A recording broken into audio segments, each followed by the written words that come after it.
Assalamualaikum dan salam sejahtera. Agak lama saya dah tak buat video, jadi hari ni saya ambil peluang untuk kita buat review sedikit berkenaan dengan makanan di dalam segmen Meh Cari Makan.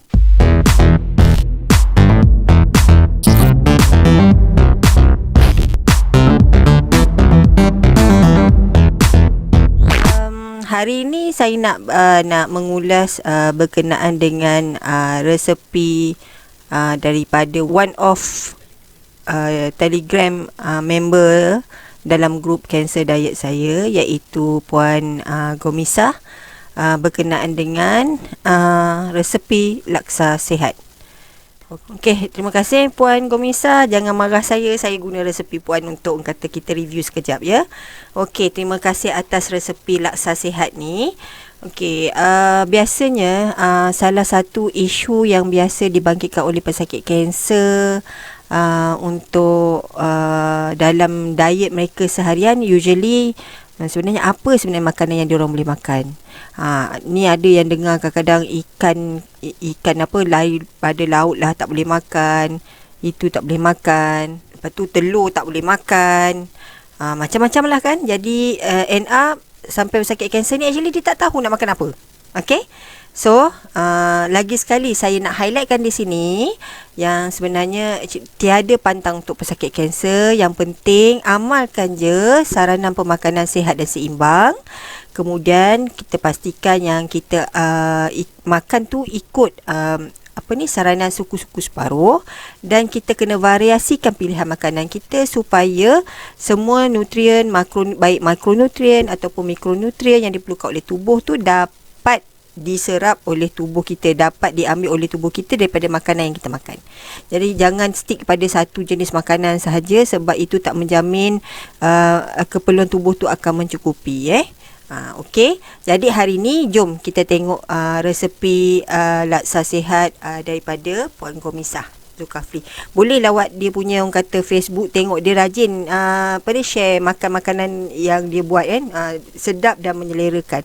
So maybe dengan tengok-tengok gambar ni, kepada pesakit kanser yang maybe tak ada selera nak makan, tengok gambar maybe akan jadi selera. So saya sarankan begitulah, jangan takut nak makan.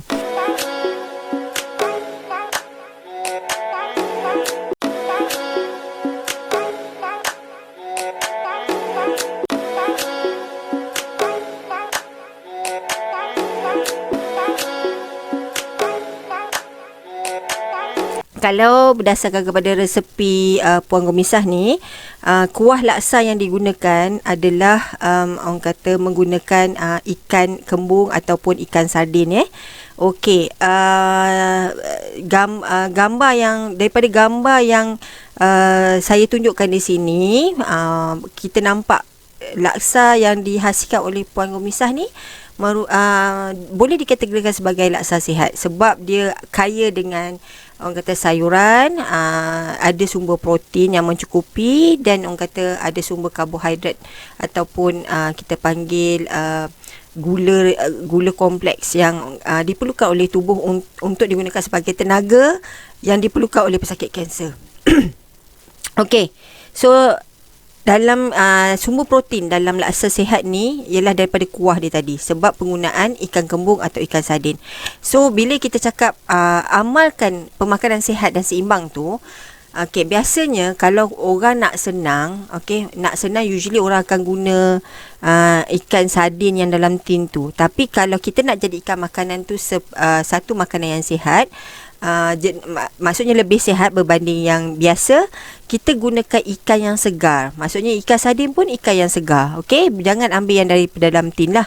Tapi tak orang kata maksudnya tak bermasalah untuk kita gunakan sardin dalam tin tu, tapi kalau nak choices yang lebih sihat, ambil yang segar. Okey, ambil yang segar. Sebab dalam tin ni kita fahamlah benda yang proses kan. Jadi macam saya cakap tadi, walaupun kita tiada pantaran kanser, kalau boleh jangan amalkan selalu.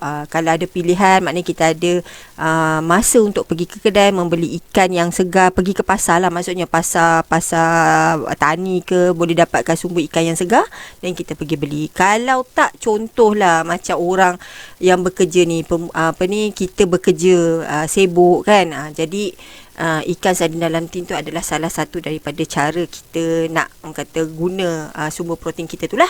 Okay.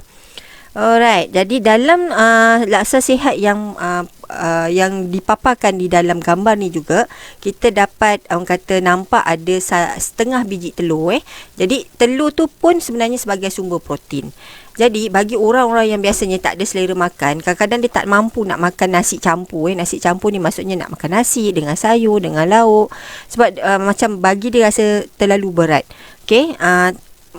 Jadi laksa ni sebagai salah satu orang kata alternatif untuk dia makan, which is dia boleh makan dalam kuantiti yang lebih sikit, tapi kalori dan protein yang diambil boleh menyamai makanan yang dimakan tu. Okey, makanan yang macam nasi campur yang perlu dimakan tu. Jadi jangan bimbang, ambil je, tak ada masalah. Okey, right. Selain daripada tu dalam resepi laksa tu sendiri, kita ada guna macam cili kering, bawang besar, asam keping, okey, minyak sikit, and then bunga kantan, daun kesum and garam. Okey. So dalam kes untuk pesakit kanser, okey, tak ada masalah untuk orang kata guna daun kesum, bunga kantan tu, sebab itu adalah salah satu sumber, kita panggil macam salah satu daripada sumber sayur-sayuran sebenarnya. Dan asam keping ni, biasalah kita tahu laksa ni rasa dia masam kan, jadi kita boleh adjust. Okey, bagi orang yang tak ada selera makan, maybe dia punya selera makan tu terbantut disebabkan selepas kemo ada rasa muntah ke apa ke, ataupun dia rasa loya. Salah satu cara kita nak kurangkan rasa loya tu adalah kita ambil makanan yang masam. So asam keping tu yang diletakkan di dalam kata laksa merupakan salah satu sumber rasa masam yang boleh overcome rasa loya tu. Okey. Dan penggunaan minyak ni sebenarnya tak perlu banyak pun. Dia just sekadar untuk orang kata kita tumis bahan semua tu kan. Jadi minyak yang kita gunakan ni, bila kita nak menumis, ingat bila kita nak menumis, boleh je kita nak gantikan dengan yang pilihan lebih sihat. Kita boleh guna minyak zaitun, minyak orang kata jagung, minyak apa lagi sunflower oil macam itulah. Jadi minyak-minyak jenis ni dikatakan lebih sihat lah, tapi dengan syarat kita hanya guna untuk tumis. Jangan sekali-kali guna minyak ni untuk menggoreng ayam ke, menggoreng ikan ke, tak boleh. Fahamkan tumis ni maksudnya kita letak minyak sedikit, kita tumis bahan-bahan rencah yang kita nak masak tu. Okey, kalau kita kalau kita goreng ayam ke ikan ke, maksudnya kita guna minyak yang banyak dan deep fry kan, maksudnya kita kena tenggelamkan ayam tu dalam minyak tu.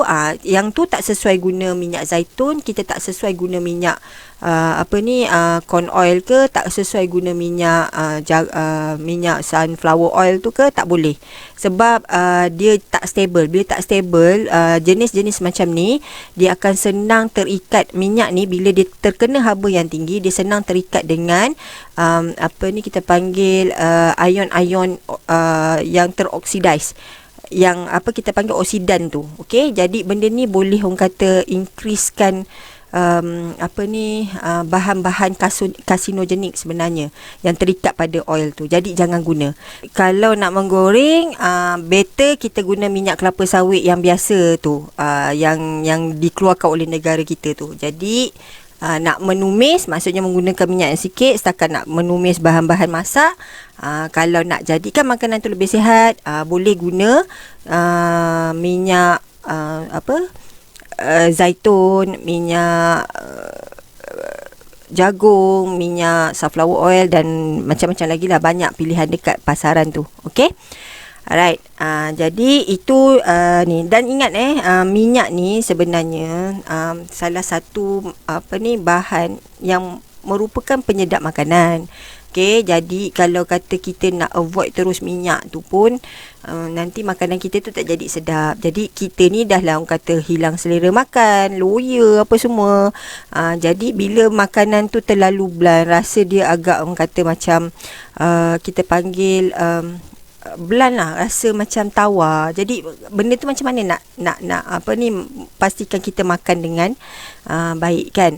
Jadi jangan terlalu takut untuk ambil, boleh je nak makan. And ingat satu lagi, minyak tu pun sendiri ataupun lemak tu sebenarnya digunakan oleh tubuh untuk menghasilkan hormon-hormon keperluan tubuh badan. Cuma yang jadi masalah bila kita ambil dalam kuantiti yang berlebihan. Okay, kalau kita ambil ikut saranan, should be no problem. Okay, jangan risau bab tu. Okay, lepas tu dalam laksa kena ingat dia ada yang kata kita panggil dia punya condiments apa dia punya aksesori makanan tu kan. Contoh kita letak sayur-sayur timun, kita letak orang kata maybe tomato, boleh letak nanas apa semua tu kan. Jadi untuk pastikan makanan seperti laksa ni dia jadi sihat dan seimbang. Sebab kalau kata ikut prinsip suku-suku separuh, kita kena lebihkan kata sayuran dan buah kan.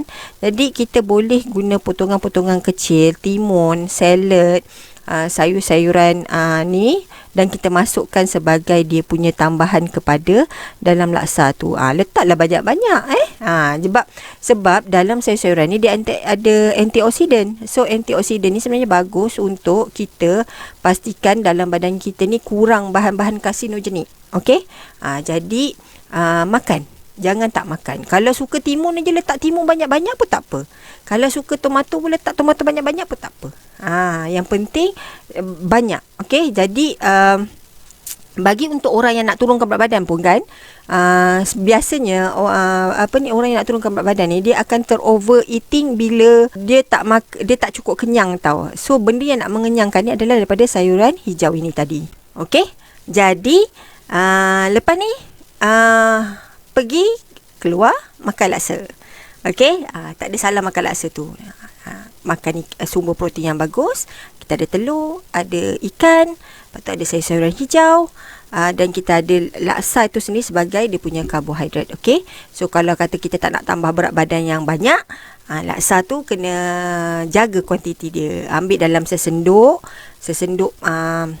macam ni. Okey, sesenduk. Untuk orang kata ambil sesenduk, tambah lagi sesenduk. Sudah, cukup. Tak payah orang kata banyak-banyak lagi dah.